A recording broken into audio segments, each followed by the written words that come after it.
Hi everyone, good morning. मैं पंकज मौर्य, आप सबका स्वागत है आपके अपने यूट्यूब चैनल में। आज हम लोग देखेंगे सिलेक्शन बैच 49। इससे पहले सिलेक्शन बैच 48 हो चुके हैं। जिसने भी वीडियोस ना देखी हो चैनल पे जाके देख लें। इस सिलेक्शन बैच में हम आपको प्रोवाइड करवा रहे हैं लिटरेरी टर्म्स, किट का कमेंट्स, लिटरेचर और ग्रामर के क्वेश्चन, जो कि आपकी UP TGT, PGT, PPSC, TRE 4.0 के लिए वो ज़्यादा क्रूशियल होने वाला है। चलिए शुरू करते हैं आज का session. Let's start.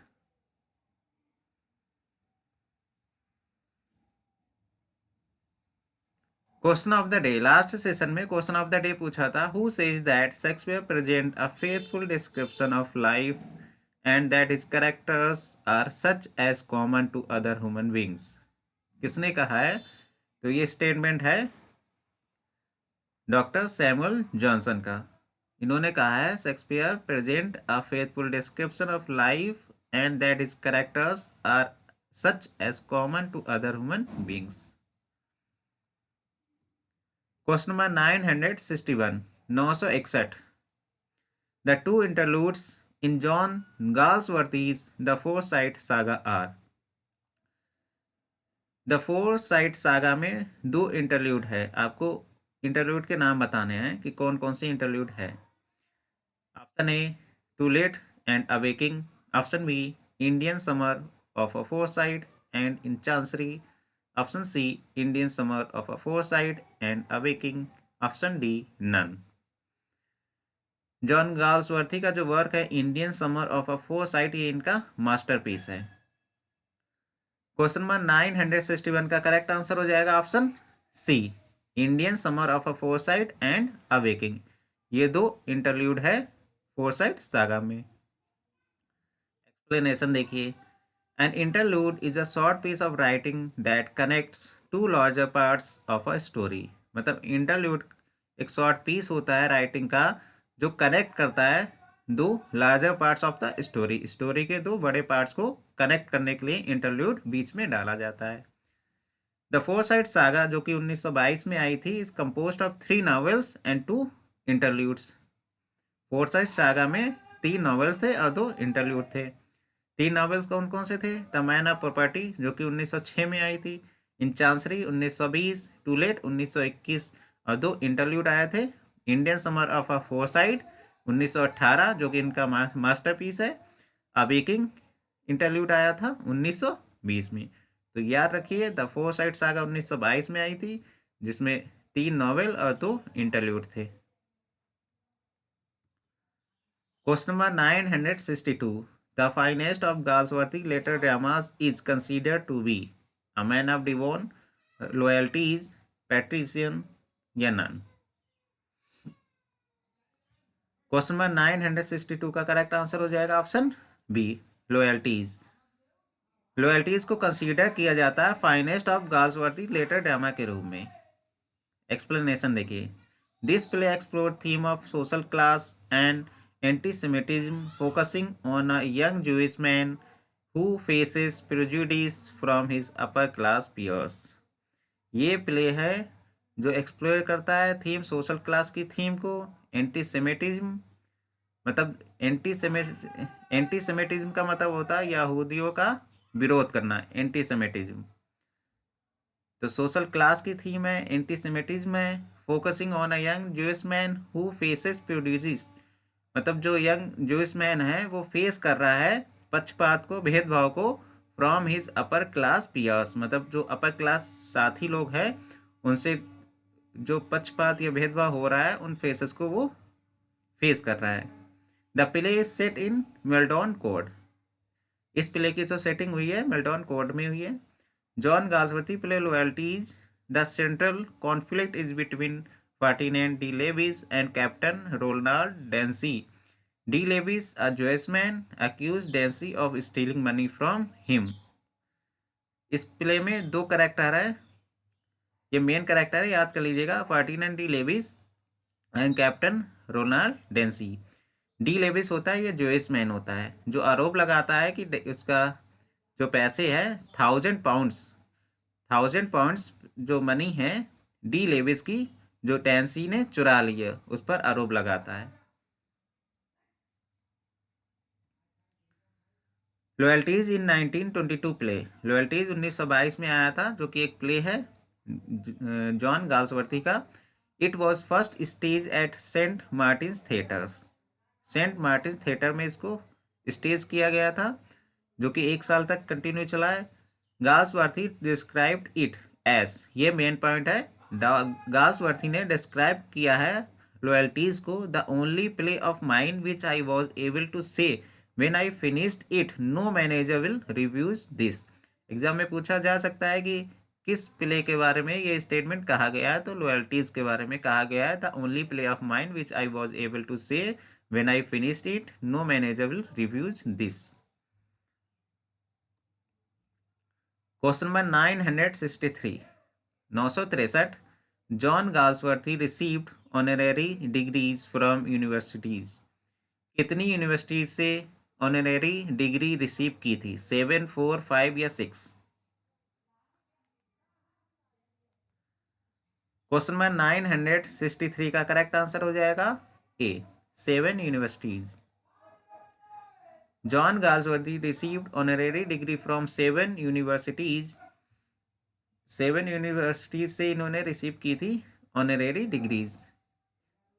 Cambridge, Dublin, Manchester, Oxford, Princeton, Sheffield and Saint Andrews university से नेम है। इन यूनिवर्सिटी से इन्होंने रिसीव की थी। सेंट एंड्रयूज से 1922 में, मैनचेस्टर से 1927 में, Dublin 1929, Cambridge 1930, Sheffield 1930, Oxford 1931 and Princeton 1931। तो अब कैम्ब्रिज और ऑक्सफोर्ड का याद कर लीजिएगा, मेन है। कैम्ब्रिज का 1930 में रिसीव किया था, ऑक्सफोर्ड से 1931 में। He was awarded the Nobel prize in literature in 1932। 1932 में इन्हें नोबेल प्राइज मिला था। He died of a brain tumour in 1933। 1933 में ब्रेन ट्यूमर के कारण इनकी डेथ हो गई थी, 6 weeks after receiving the Nobel Prize. Question number 964, the pigeon of fantasy, the island pharisees are both works by. ये दोनों वर्क किसके द्वारा लिखे गए हैं? William Shakespeare, William Wordsworth, John Milton या जॉन गाल्सवर्थी? क्वेश्चन नंबर 964 का करेक्ट आंसर हो जाएगा ऑप्शन डी, जॉन गाल्सवर्थी के द्वारा ये दोनों वर्क लिखे गए हैं। एक्सप्लेनेशन देखिए। The pigeon of fantasy, the island pharisees are both works by John Galsworthy. The pigeon is a 3 act play. Pigeon एक 3 एक्ट प्ले है, और island pharisees is a novel. मतलब पिजियन प्ले है और आइलैंड फेरिसीज ये novel है। Island Pharisees is a novel that explores the conflict between social expectations and individual desires. The book is satire on British upper class hypocrisy. It was published in 1904 and was Galsworthy's first play to be published under his real name. Island pharisees ये एक novel है। इसमें दिखाया गया है, satire किया गया है ब्रिटिश अपर क्लास सोसाइटी को। 1904 में पब्लिश हुई थी, और इनका ये फर्स्ट नॉवेल है इनके रियल नेम के साथ। मतलब गाल्सवर्थी अपना स्यूडोनियम यूज करते थे, लेकिन जो आइलैंड फेरिसीज है 1904 में, इस नॉवेल में इन्होंने इस नॉवेल को पब्लिश कराया था अपने रियल नेम के साथ, मतलब जॉन गाल्सवर्थी के साथ इस नॉवेल को पब्लिश करवाया था। The pigeon of fantasy is a play. जो पिजियन है ये प्ले है, takes place in Wellwyn studio and the street outside. The acts are set on Christmas Eve, New Year's Day, April 1। Pigeon एक play है, इसकी जो setting हुई थी Wellwyn studio street outside. The acts are set on Christmas Eve, New Year's days and April 1। John Galsworthy used by pseudonym John sin John for the his first stories and novel. जो इनके शुरू के stories और novels है उसके लिए इन्होंने pseudonym use किया था, जॉन सिन जॉन नाम का यूज़ किया था अपने शुरू के स्टोरीज और नॉवेल्स के लिए। लेकिन जो आइलैंड फेरिसिस है ये पब्लिश करवाया था अपने रियल नेम के साथ, यानी जॉन गाल्सवर्थी के साथ। ये फर्स्ट नॉवेल है जिसको इन्होंने पब्लिश करवाया था अपने रियल नेम के साथ। याद रखिएगा, वेरी इंपॉर्टेंट क्वेश्चन है। Galsworthy is also known for is the foresight saga series. His novel The Man of Property was a harsh criticism of the upper middle class. Man of property है, इसमें harsh criticism किया गया upper middle class को, upper middle class या upper middle Victorian society को। ऐसे भी question आ सकता है, अपर मिडिल क्लास हो या अपर मिडिल विक्टोरियन सोसाइटी हो, दोनों ही सही है। कमेंट बॉक्स में कमेंट करके बताइएगा मैन ऑफ प्रॉपर्टी कौन है। जो नॉवेल है द मैन ऑफ प्रॉपर्टी में मैन ऑफ प्रॉपर्टी कौन है, कमेंट बॉक्स में कमेंट करके बताइएगा। Question number 965, Shakespeare includes the winter song. The song includes the line then nightly sings the staring owl to whit to who a merry note. Very important question है। ये जो song है last year जो paper हुआ था 2021 में, उसमें पूछा जा चुका है, इसलिए वेरी इंपॉर्टेंट क्वेश्चन बन जाता है। किस प्ले में विंटर सॉन्ग आया है? अब विंटर सॉन्ग है then nightly sing the staring owl to whit to who a merry note. Hamlet में आया है, एस यू लाइक इट में आया है, लव्स लिव लॉस्ट में आया है, नन। क्वेश्चन नंबर 965 का करेक्ट आंसर हो जाएगा option C, love's live lost में आया है। एक्ट 5 सीन 2 में आया है लव्स लिव लॉस्ट के विंटर सॉन्ग है then nightly sing the staring owl to whit to who a merry note. Question number 966, who wrote King Lear is an admirable tragedy as Shakespeare wrote it, but as it is reformed. Dryden, Charles Lamb, Joseph Addison या none. Question number 966 का correct answer हो जाएगा option C, Joseph Addison. Joseph Addison wrote King Lear is an admirable tragedy. Shakespeare wrote it, but as it is reformed. Question number 967, very important question है, याद कर लीजिएगा इसको। Famously stated the Shakespeare's King Lear was essentially impossible to be represent on the stage. मतलब जो King Lear play है impossible है represent करना ऑन द स्टेज पर। किसने कहा है? बेन जॉनसन ने, जॉन ड्राइडन ने, डॉक्टर जॉनसन ने, चार्ल्स लैम में। वेरी इंपॉर्टेंट क्वेश्चन है, याद कर लीजिएगा इसको। क्वेश्चन नंबर 967 का करेक्ट आंसर हो जाएगा ऑप्शन डी, चार्ल्स लैम ने कहा है किंग लियर के बारे में, King Lear was essentially impossible to be represented on the stage. मतलब किंग लियर को स्टेज पर रिप्रेजेंट करना इम्पॉसिबल है। या ऐसे भी पूछा जा सकता है कि चार्ल्स ने कहा है कि Lear can not be acted on stage. ऐसे भी क्वेश्चन आ सकता है कि King Lear can not be acted on the stage. या तो ऐसे पूछ लेंगे essentially impossible to be represented on the stage, या ऐसे पूछ लेंगे King Lear can not be acted on the stage. किसने कहा है? तो चार्ल्स लैम ने कहा है। He wrote about King Lear in his essay on the tragedies of Shakespeare. Charles Lamb ने अपने essay on the tragedies of Shakespeare में कहा है। On the tragedies of Shakespeare is an essay by Charles Lamb that was published in 1811। In the essay Lamb argue that Shakespeare's play are better suited for reading than acting. On the tragedies of Shakespeare जो एसे है Charles lamb का, publish हुआ था 1811 में। इस एसे में Charles Lamb ने कहा है कि शेक्सपियर के जो प्ले है वो बेटर है रीडिंग के लिए, ना कि एक्टिंग के लिए। एक्टिंग की अपेक्षा रीडिंग के लिए सुइटेबल है शेक्सपियर के प्ले। वेरी इंपॉर्टेंट क्वेश्चन है, याद कर लीजिएगा। Question number 968, where the we sucks there sucks I is a line from a song in William Shakespeare's। किस प्ले में ये सॉन्ग आया? The Tempest, Hamlet, as you like it, love's live lost.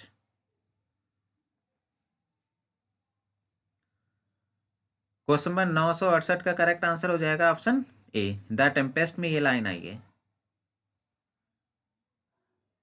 The Tempest में aerial गाता है इस line को act 5th और सीन 1st में।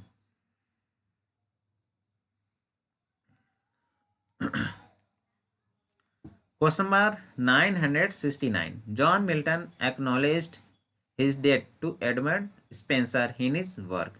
जॉन मिल्टन एक्सेप्ट करते हैं अपना डेट, जो कि स्पेंसर के प्रति अपने किस वर्क में एक्सेप्ट किया है, स्पेंसर को, स्पेंसर के रेट को या स्पेंसर के डेट को। ऑन इस ब्लाइंडनेस में, एरियोपैजिटिका में, लाइसिडास में या नन।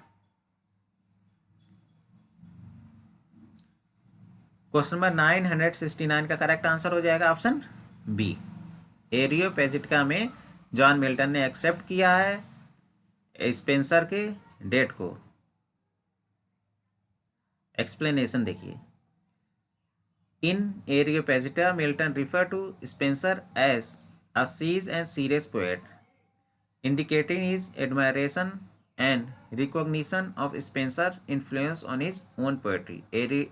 एरियोपैजिटिका में मिल्टन ने रिफर किया स्पेंसर को सीज एंड सीरियस पोएट के रूप में और उनकी प्रशंसा की है अपनी पोएट्री के माध्यम से। उन्होंने कहा है कि हमारी हर पोएट्री में स्पेंसर का प्रभाव है।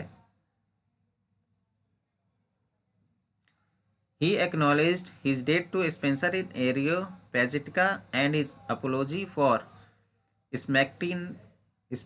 Smectimanus he referred to him also in Iconoclast. Milton ने स्पेंसर के डेट को एक्सेप्ट किया है एरियोपैजिटिका में, साथ साथ अपोलॉजी फॉर स्मेक्टिमनस में, और उन्होंने रिफ़र किया है आइकोनोक्लास्ट में भी। मतलब 3 वर्क में उन्होंने एक्सेप्ट किया है, और 3 वर्क का नाम है एरियोपैजिटिका, अपोलॉजी फॉर सिमेक्टिमनस और आइकोनोक्लास्ट। इन 3 वर्क में मिल्टन ने एक्सेप्ट किया है स्पेंसर के डेट को। John Milton's anti-prelatical texts are a series of 5 political pamphlets published between 1641 and 1642. John Milton का वर्क है एंटी प्रीलेटिकल टेक्स्ट, जो कि 5 पॉलिटिकल पम्फलेट की सीरीज है, जो कि आई थी 1641 और 1642 में पब्लिश हुई थी। एंटी प्रीलेटिकल टेक्स्ट ये सीरीज है 5 पॉलिटिकल पम्फलेट की, याद रखिएगा इसको। An apology for Smectimanus is a book by John Milton that was published in 1642. जो इनकी बुक है अपोलॉजी फॉर स्मेक्टिमनस 1642 में पब्लिश हुई थी। It was the final work in a series of anti prelatical text that criticise the structure of the church of England. Final work है इनकी, जो series आई थी 5 पम्फलेट की सीरीज आई थी एंटी प्रीलेटिकल टेक्स्ट, इसका ये फाइनल वर्क है। इसमें ये क्रिटिसाइज किया है चर्च ऑफ इंग्लैंड के स्ट्रक्चर को। The original title of the John Milton's apology for Smectymnuus was an apology against a pamphlet called a modest confutation of the animadversions upon the remonstrant against Smectimanus। ये इसका full title है, apology for स्मेक्टिमनस का ये full title है। An apology for Smectimanus is a Milton's response to the pamphlet wars between anti-prelatical authors and supporters of prelacy. Iconoclast is a book by John Milton published 1649, provide कराया justification for execution of Charles I, which has taken place on 30 January 1649. The book's title is taken from the Greek and means iconoclast for breaker of the icon. Iconoclast book है John Milton ने ये publish कराई थी अक्टूबर 1649 में। इसमें execution of Charles first को जो फांसी दी गई थी उसका जस्टिफिकेशन बताया गया है, प्रोवाइड करवाया है, जो कि हुआ था 30 जनवरी 1649 में। बुक का जो टाइटल है लिया गया है ग्रीक से, जिसका मतलब है आइकोनोक्लास्ट या breaker of the icon. Question number 970, believed that the tenure of kings and magistrates was one of the key republican texts during the 17th century। किसका मानना है कि tenure of kings and magistrates was one of the key republication text during the 17th century? Geoffrey Chaucer, Ben Jonson, doctor Johnson, Jonathan Scott.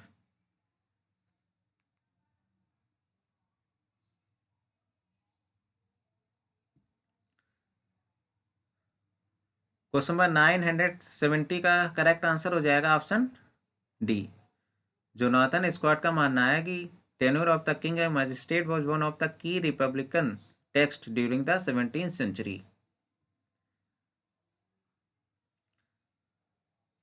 Jonathan Scott का मानना है tenure of the king and magistrate John Milton was a key republican text in the 17th century। However others have argued that the pamphlet was more of the regicide tract just justified the killing of King Charles I।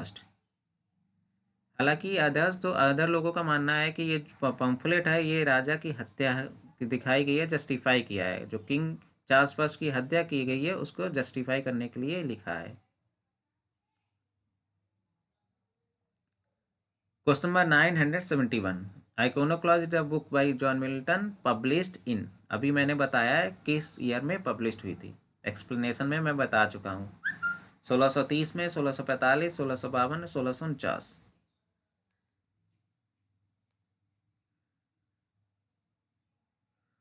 इसका correct answer हो जाएगा option D 1649। Explanation है iconoclast is a book by John Milton publish 1649 provides a justification for the execution of Charles first, जो कि 30 जनवरी 1649 में हुआ था। इसका जो टाइटल है ग्रीक से लिया गया है जिसका मतलब आइकोनोक्लास्ट है, ब्रेकर ऑफ द आइकन है। रिफर किया गया है आइकॉन वेसेलाइक को, जो कि रॉयलिस्ट प्रोपेगेंडा वर्क है। ये ट्रांसलेशन आपका आइकॉन वेसलिक, जिसका मतलब होता है icon of the king. Question number 972, Colasterion was published on March 1645 along with.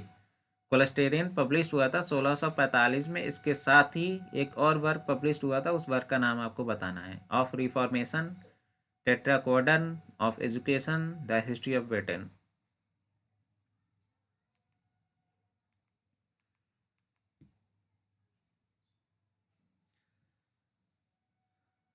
Question number 972 का करेक्ट आंसर हो जाएगा ऑप्शन बी टेट्राकोडन। कोलेस्टेरियन आया था 1645 में, इसी के साथ टेट्राकोडन भी पब्लिश हुआ था। द हिस्ट्री ऑफ ब्रिटेन इनका अनफिनिश वर्क है जॉन मिल्टन का। एक्सप्लेनेशन देखिए, John Milton published Colasterion Tetrachordon on March 4 1645। 1645 में कोलेस्टेरियन टेट्राकोडन पब्लिश हुए थे। Both were texts that Milton published in response to criticism of his views on divorce. ये दोनों text Milton ने publish कराए थे क्योंकि इन्होंने अपना विचार रखा था डिवोर्स के ऊपर। इनके इन विचार की आलोचना की गई थी, इसीलिए ये उसी का रिस्पॉन्स है। ये कोलेस्टेरियन टेट्राकोडन इनके व्यूज़ की जो आलोचना हुई थी उसी के रिस्पॉन्स में ये टेक्स्ट इन्होंने लिखे हैं जो कि डिवोर्स पर है। Colasterion, the title comes from the Greek word for instrument of punishment and house of correction. Colasterion title है, ये ग्रीक वर्ड से लिया गया है जिसका मतलब होता है instrument of punishment and house of correction. Milton used this text to respond to an anonymous pamphlet that criticized the first edition of the Doctrine and Discipline of Divorce. Tetracodon, the title comes from the Greek word tetracodon, which means four strings. Milton used this text to connect four passages of the Bible to justify legalizing divorce. Question number 973, Areopagitica was published in, किस year published हुई थी? 1649, 1644, 1660 या none?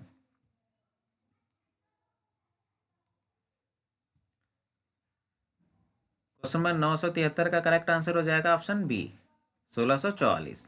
Explanation देखिए, John Milton took the epigraph of his pamphlet Areopagitica from Euripides play the सप्लिएंट्स।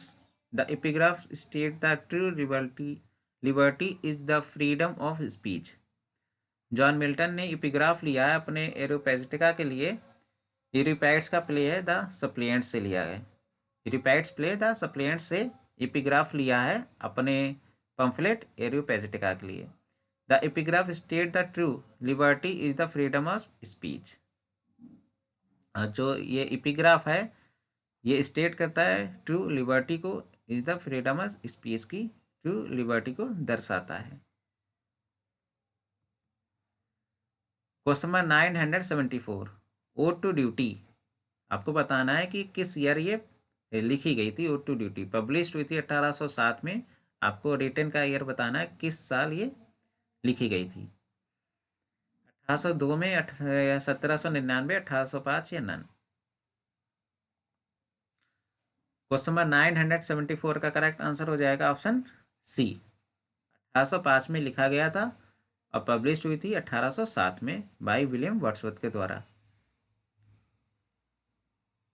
Explanation देखिए, according to Wordsworth own statement the ode to duty was model on the Thomas Gray hymn to adversity which in turn was imitated from Horace ode to fortune. Wordsworth का जो poem है ode to duty, ये model है Thomas Gray की hymn to adversity का, और जो Thomas Gray का जो वर्क है हिम टू एडवर्सिटी, ये मॉडल है होरेस ओड टू फॉर्चून का। The odd consist of 56 line. There are 7 stanza of 8 lines each. It follow the rhyme scheme of A B A B C C D D. इस odd में 56 line है, 7 stanza of 8 line, 8 line के 7 stanza है, जिसकी rhyme scheme A B A B C C D D है। Question number 975, dislike William Wordsworth use of the phrase natural पाइटी। William Wordsworth ने use किया था नेचुरल पाइटी, एक फ्रेज, जिसको किस राइटर ने डिसलाइक किया है? विलियम ब्लेक ने, रॉबर्ट बर्न्स, जेसी स्मिथ या नन।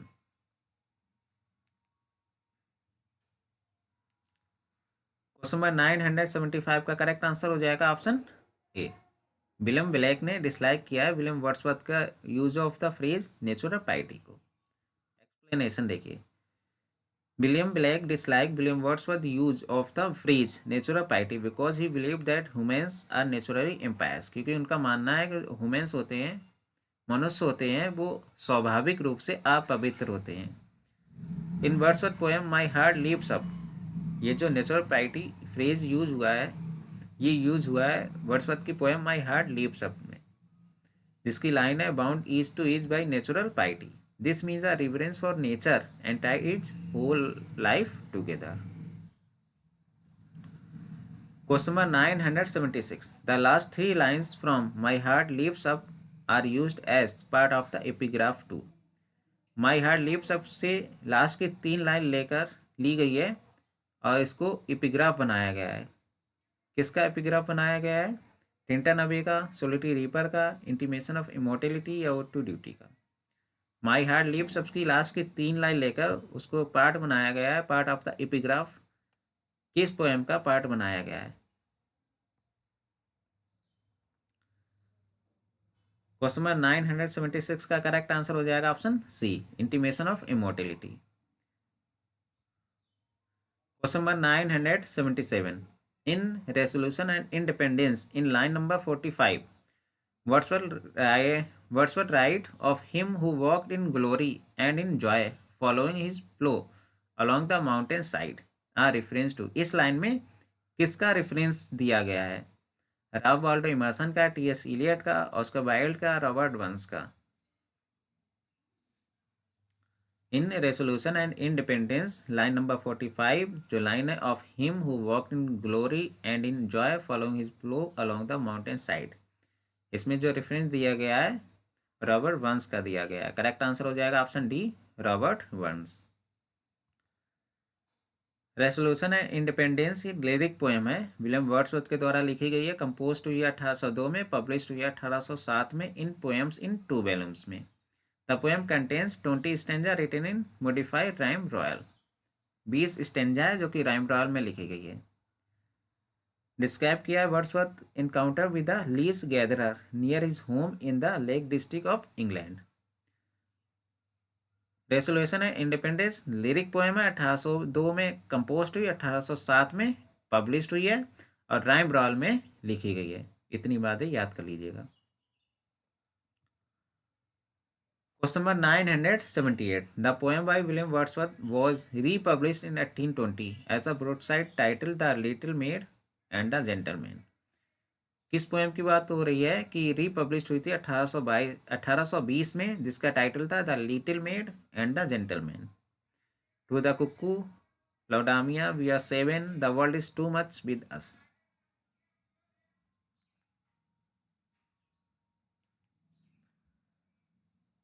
क्वेश्चन नंबर 978 का करेक्ट आंसर हो जाएगा option C, we are seven. We are seven जो कि विलियम वर्ड्सवर्थ के द्वारा लिखी गई पोएम है, ये रीपब्लिश हुई थी 1820 में, जिसका टाइटल था the little maid and the gentleman. Explanation देखिए। Wordsworth claimed that the idea for BR7 came to him while traveling along across England in October 1793 after becoming separated from his friend William Calvert. Wordsworth का मानना था जो idea आया है BR7 का, यह आया ट्रेवलिंग के दौरान आया था। इन्होंने एक यात्रा की थी इंग्लैंड की 1793 में, तब ये अपने फ्रेंड विलियम कैलवर्ट से अलग हुए थे। उसके बाद में इन्होंने यात्रा की थी इंग्लैंड की, तब इन्होंने ये आइडिया आया BR7 का। The collection including BR7 was accepted by Joseph Cottel in May 1798। Question number 979, Wordsworth describe करते हैं the beautiful songs of words like woodland, linnet and the Throssell. किस पोएम में वर्ड्सवर्थ ने डिस्क्राइब किया है Woodland, linnet and Throssell? ये दो words का नाम है। To the cuckoo, BR7, the world is too much, the table turn. Question number 979 का करेक्ट आंसर हो जाएगा option D, the table turn में विलियम वर्ड्सवर्थ ने डिस्क्राइब किया है beautiful songs of words like woodland, linnet and the throstle को। The table turn is a poem William Wordsworth written 1798 and publish in little ballads. The poem is mainly about the importance of nature. इसमें importance of nature के बारे में बताया गया और कहा गया है कि books are just barren leaves, books को बैरन लीव्स बताया गया है। प्रोवाइड एम्पटी नॉलेज, जो आपको प्रोवाइड कराती है empty knowledge, that nature is the best teacher, nature को बेस्ट टीचर बताया गया है। Which can teach more about women, मतलब मानव मनुष्य की अपेक्षा नेचर आपको ज़्यादा अच्छे तरीके से सिखा सकता है अच्छाई या बुराई के बारे में। Wordsworth describe the beautiful song of words like the Woodland, linnet and the Throssell. ये दो वर्ड्स के नाम है वुडलैंड, लिनेट एंड थ्रोसेल। ये द टेबल टर्न में आई है। The poem consists of 8 ballad stanza with 32 line total, मतलब 8 stanza है, 4-4 लाइन के 8 स्टेंजा, 32 लाइन टोटल है। सब टाइटल इसका है an evening scene on the same subject. Question number 980, who set out of the fry pan into the fire? कौन कहता है? William Shakespeare, William Wordsworth, John Milton, John गाल्सवर्थ।